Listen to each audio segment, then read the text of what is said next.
Welcome back. So for this part, I'm going to go ahead and read the second of the 4 undamaged books on this bookshelf, and that book being this one in the upper right corner, since it's relevant to the age that we'll be heading to very shortly. Now, like before, this video is only going to be about reading this journal, so if you don't want to hear me read this book, feel free to skip this part and go straight to the next one. Okay? So, let's read journal number 2. Emmett was the first to live on the rocks. He named them the rocks because that is what they were, a group of sharp rocks clustered together in the middle of a large sea. This was where Emmett lived. He enjoyed his life. Emmett would occasionally swim to nearby rocks as it was never too far of a distance. One day, another person appeared on the rocks for no apparent reason to Emmett. Emmett named this new person Branch. Emmett and Branch quickly became friends, swimming and hunting for fish together often. Emmett showed Branch the simple cave in which he lived on the largest rock. Soon, Branch discovered a place where he decided to live, also on the same large rock. The sun always shone brightly in their world, and the water was always dazzlingly clear, allowing them to see almost to the deep ocean floor which surrounded them. Though the sun always shone, it was never too hot for the boys. A light breeze always came from the north and cooled the area down. One day, while Branch was swimming and having fun in the water, he noticed another boy swimming. Branch brought the new boy to Emmett to find out what to call the new boy. Emmett said the boy should be called Will. Will was soon a part of the group, and all 3 of the boys swam and enjoyed their perfect world. At least, that is the story I was told when I arrived today on the island. Emmett, Branch, and Will were surprised to see me at first, but even before the night ended, we were all becoming good friends. Today, the second day on this newly created age, a strange thing happened. It was not strange to me, but the 3 boys did not understand what was happening. While I was relaxing under a large tree on one of the smaller rock islands, it began to rain. It was a nice rain that lasted for about an hour in the morning. I explained to the boys that the rain was not harmful, yet they obviously still feared it.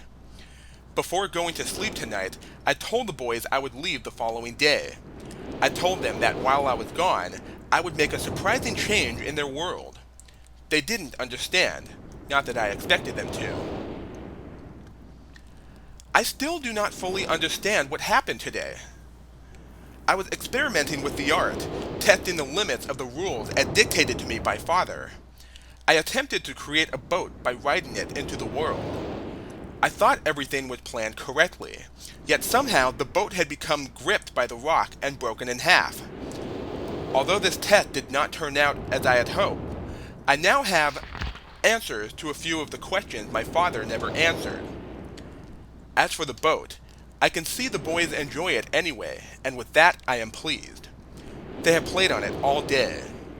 Even though the boat cannot move, I have enjoyed studying from it. It is a much sturdier platform than the jagged rocks. In the course of my observations, I have learned some very interesting things regarding the solar system of this age. The nights are absolutely beautiful here. I have made note of and named a number of constellations that pass above me.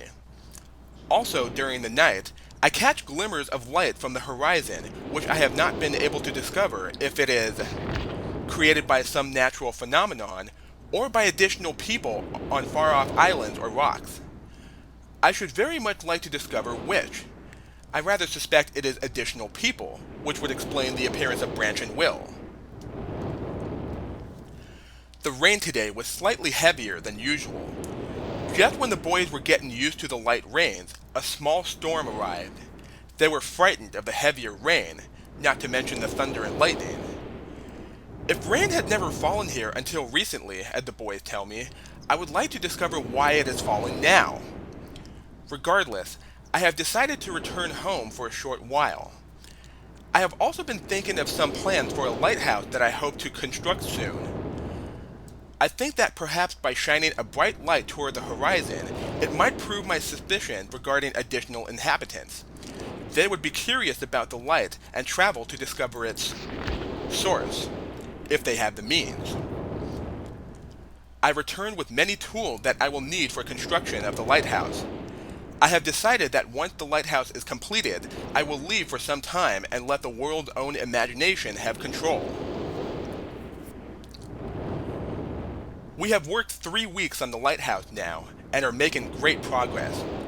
The rock that we are building on seems to not be as secure as I would like. I have had to alter my plans slightly, but those alterations pose no real problem. The boys are quite strong and have been helping me immensely. I estimate construction will be done within 2 days. The lighthouse is finished, and we are all proud of our creation. The boys are amazed at the structure wrought from rock with their own hands. That evening we powered up the generator, much to the boys' dread at first, and shined a great light to the horizon for many hours. I stayed the night in the top of the lighthouse, and in the morning awoke to observe the sunrise without my being coated with the chilly blanket of ocean dew I had become accustomed to. It was Will who first saw the girl. She was swimming not far from the boat where Will was getting ready to hunt for fish. Then Will noticed a man not far away from the girl.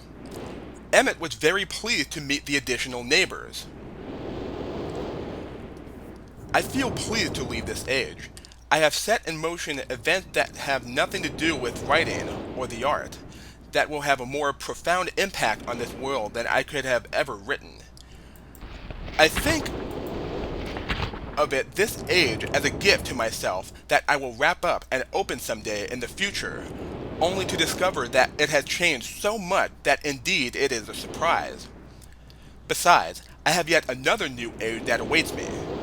It seems I'm going to need some way to travel underwater in this new age, and so much planning is in order. It has been 10 years since I left this age, which I have since called the Stoneship age. Upon returning, I cannot believe the changes that have taken place. The original 3 boys have grown into adults, and there are many new faces that I do not recognize. Branch told me that it had not rained for 7 years, and the cool breezes are back again. They are all very content, and have been serving me with new foods and showing me new materials they have discovered.